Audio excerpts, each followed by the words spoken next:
We'll go ahead and skip this. All of his co-workers were gone. Go do what they say. Stanley decided to go to the meeting room. Perhaps he had simply missed a memo. I did miss the memo. When Stanley came to a set of 2 open doors, this was not the correct way to the meeting room, and Stanley knew it perfectly well. Perhaps he wanted to stop by the employee lounge first, just to admire it. Ah, yes, truly a room worth admiring. But eager to get back to business, Stanley took the first open door on his left. Oh yeah, I forgot about that. Stanley was so bad at following directions, it's incredible he wasn't fired years ago. There was a fence. There wasn't a fence there at Look, first. Stanley, I think perhaps we've gotten off on the wrong foot here. I'm not your enemy, really, I'm not. I realize that investing your trust in someone else can be difficult, but the fact is that the story has been about nothing but you all this time. There's someone you've been neglecting, Stanley. Someone you've forgotten about. Oh. Please, stop trying to make every decision by yourself. Now, I'm not asking for me, I'm asking for her. Who is her? This is it, Stanley. Your chance to redeem yourself. To put your work aside. To let her back into your life. She's been waiting. That's her, Stanley. You need to be the one to do this. To reach out to her. If you can truly place your faith in another, then pick up the phone.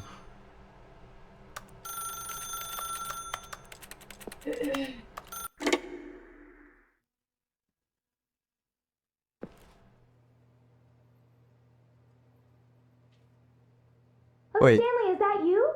Hold on, sweetie. Sorry to keep you waiting. I'm just pulling the bread out of the oven. All right. Okay, there we go. All right, now, I want you to come in and tell me all about your day. Gotcha. Oh, come on. Did you actually think you had a loving wife? Bruh. They want to commit their life to you. I'm Bruh. trying to make a point here, Stanley. I'm trying to get you to see something. Come inside. Let me show you what's really going on here.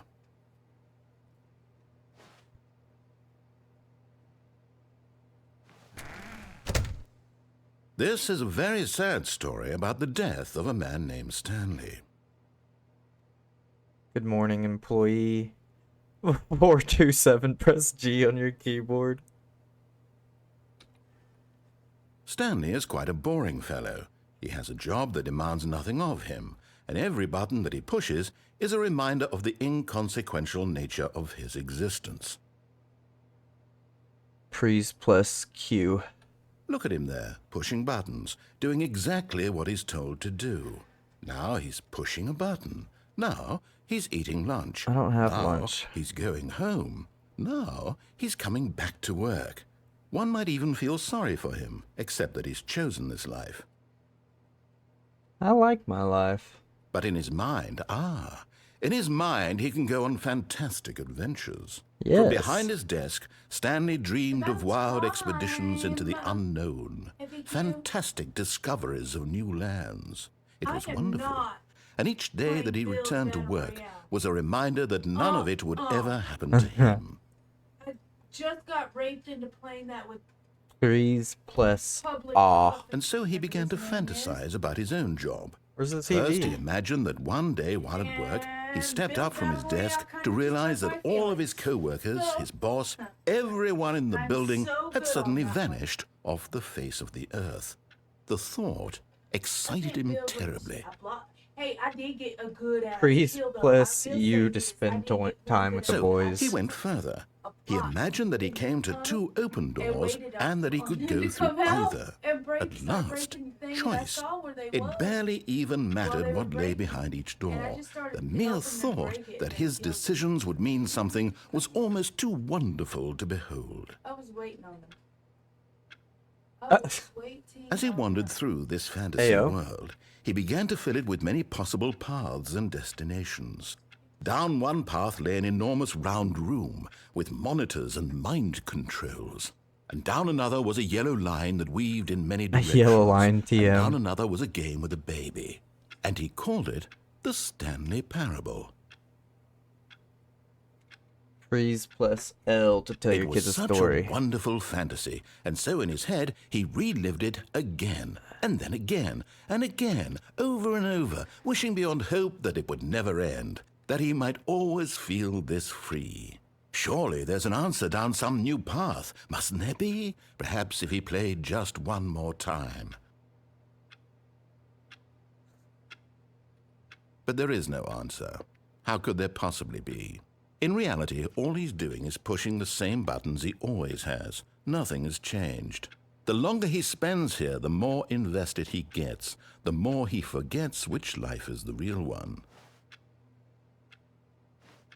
And I'm trying to tell him this, that in this world he can never be I thought the bed anything was but about an to change observer. now. That as long as he remains here, he's slowly killing himself. But he won't listen to me.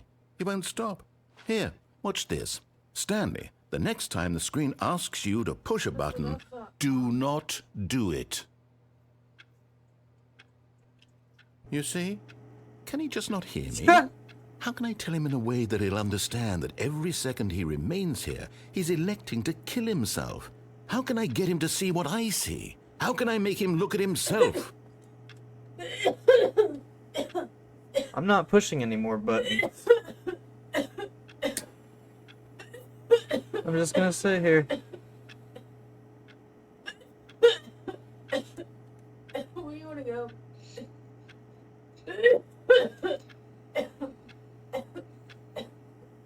I guess I gotta Because I push buttons. can't, not in the way I want him to.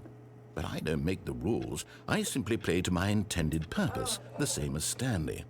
We're not so different, I suppose. I'll try once more to convey all this to him. I'm compelled to. I must. Perhaps, well, maybe this time he'll see. Maybe this time. And I tried again, and Stanley pushed a button. And I tried again, and Stanley pushed a button. And I tried. Their fucking house.